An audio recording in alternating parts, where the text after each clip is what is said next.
let's go back to the beginning. Can you tell me first how you came across the role, and then when you auditioned and eventually got the part, why were you so excited to play Egan, and kind of, how did you connect to him? Well, this role was really a blessing. I got this role in September of 2020.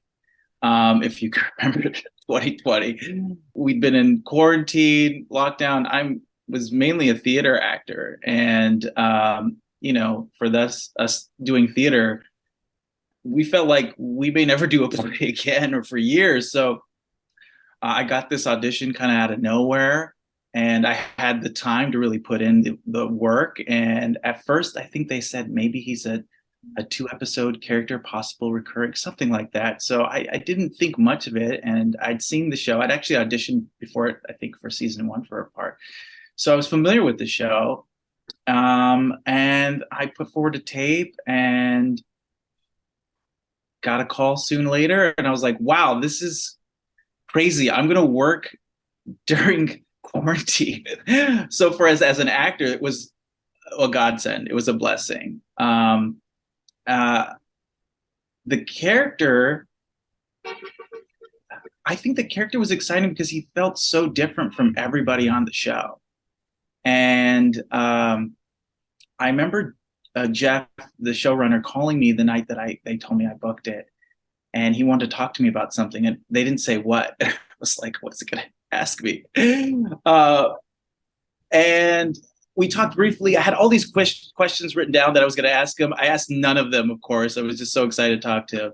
And he had mentioned something about Eagan being like the music man. If I was familiar with this movie, the music, and I was like, "Oh, the Matthew Broderick, okay." And I went in, I was like, "Of course I am." And I went and I watched it, and I was like, "I don't know how this relates to this story, but I think now I get it. The more, as the story goes on, I kind of understand where he was coming from." So that was really exciting to play a different kind of character on a show like this.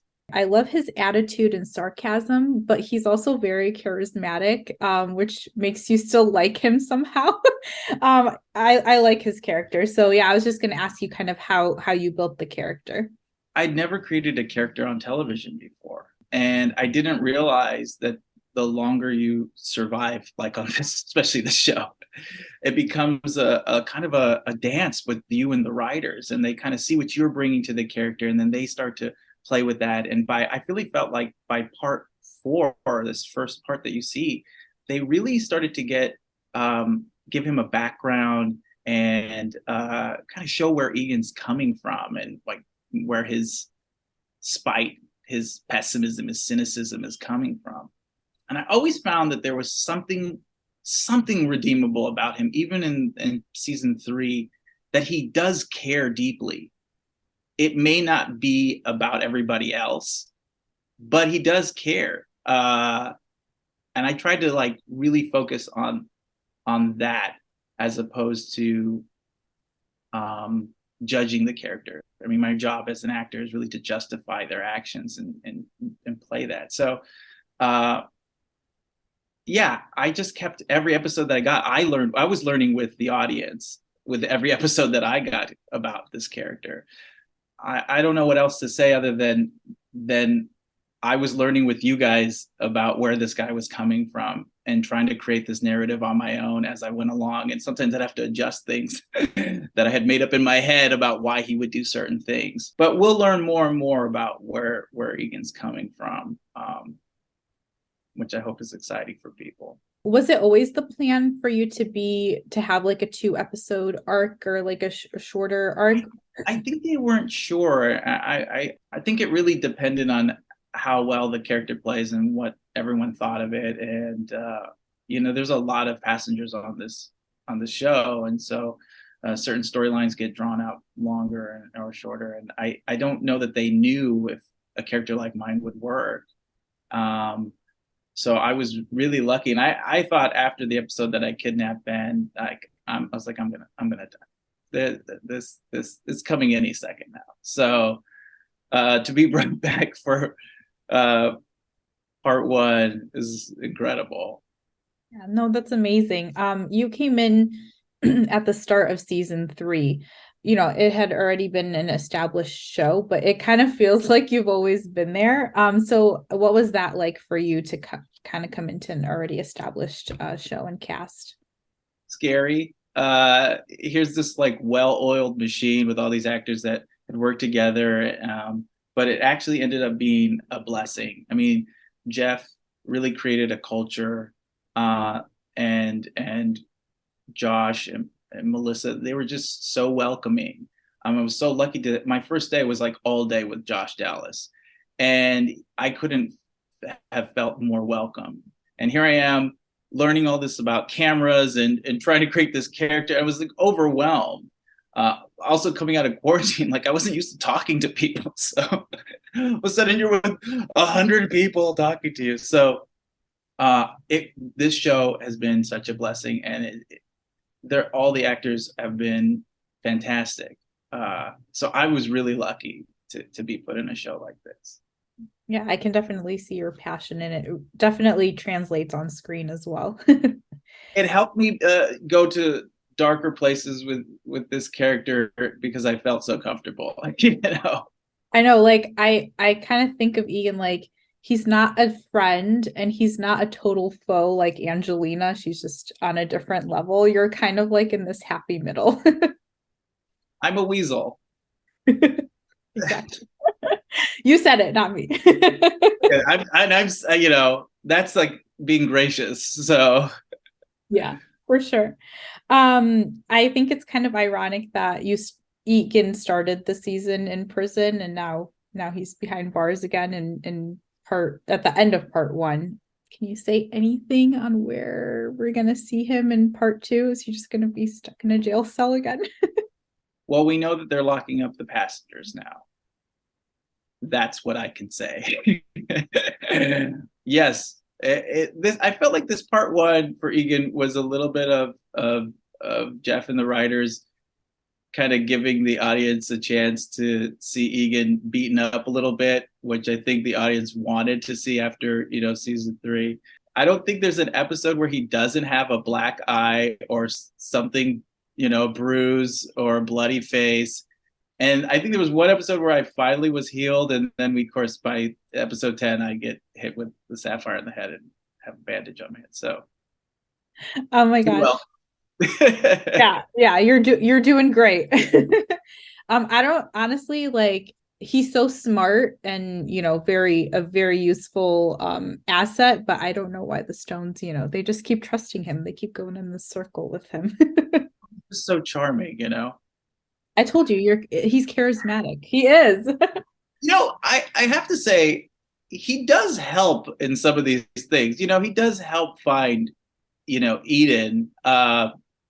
It may not be for good reasons or his good intentions, but he can be useful. There's No, just a price. he definitely is. He definitely is. What do you think is his end game or his goal?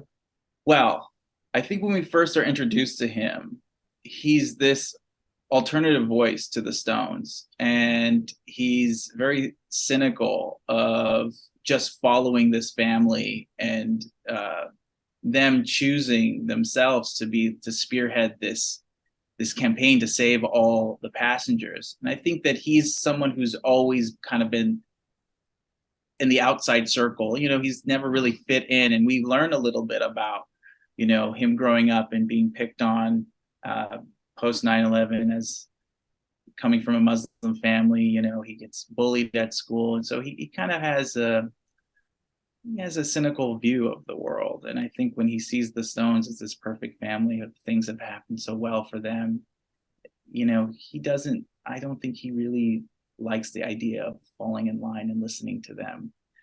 So that's where I think we hear him, and that's why I said I think he did care about the rest of the passengers, not just following along in the Stones' footsteps. That's where it started, but I can't really give too much more because we do learn more. But you'll see more where that's coming from, I think, as the show progresses. But I do think that was in season 3. That was kind of the core of Eagan. We start to see him in survival mode in part 1 this season, which is a little bit of a different place than when we first meet him. So he's just basically trying to survive in part one. I mean, it makes sense for sure. You said that Egan is misunderstood. So I guess could you elaborate on that? And, like what do you want viewers to know about him? Well, I think we're all redeemable to some extent. And he really challenges the audience for good reason. You shouldn't particularly like him. He does a lot of selfish things. But I think what I love about the show is it is about um, doing good in the world for the sake of all of us, and that this family does keep trusting him because they do see the bigger picture and saving this community. And he has to there has to be some hope that all these passengers can redeem themselves and do good, even with the little time that's left.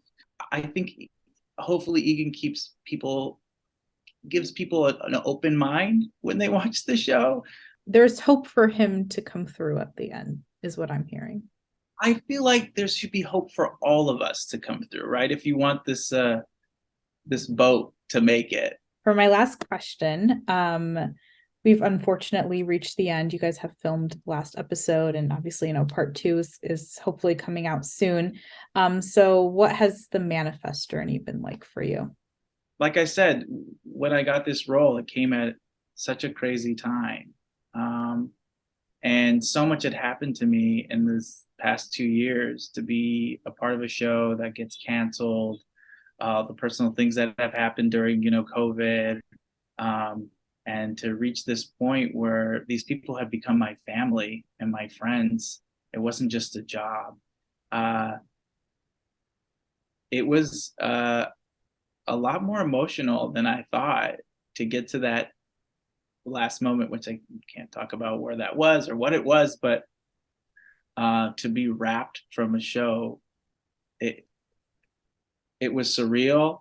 Um, and luckily, it's a job that even though it's done, we still had the premiere come out. There's still a second part, so it still feels very much alive. And I still hear from some of the cast, from friends, and some of the crew. So um, it's a life-changing event in my life.